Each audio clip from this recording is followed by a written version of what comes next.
G7 nations are meeting in Italy to try to hammer out an unified approach to the Syria conflict in the wake of last week's suspect chemical attack. Foreign ministers will seek to pressure Russia to distance itself from Syrian President Bashar al-Assad.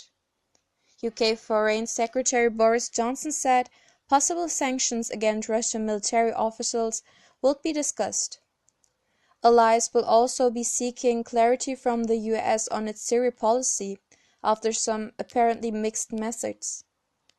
US Secretary of State Rex Tillerson has strongly criticized Russia for failing to prevent Syria from carrying out the chemical attack on the rebel-held town of Khan Sheikhoun last week, Wednesday, that left 89 people dead, but also said there had been no change to our military posture in Syria following a retaliatory US strike against a Syrian airbase, and that Washington's first priority in Syria was to defeat so-called Islamic State.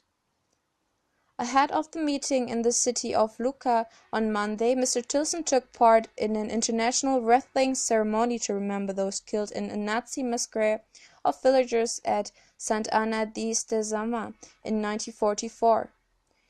He drew a parallel to last week's chemical attack, saying, "We rededicate ourselves to holding to account any and all who commit crimes against the innocents anywhere in the world."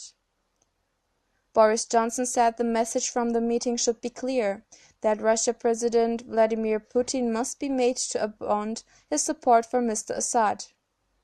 He is toxifying the reputation of Russia by his continual association with a guy who has flagrantly poisoned his own people, Mr. Johnson said. He said the meeting would be discussing the possibility of further sanctions curtailing on some of the Syrian military figures, and indeed on some of the Russian military figures who have been involved in coordinating the Syrian military efforts.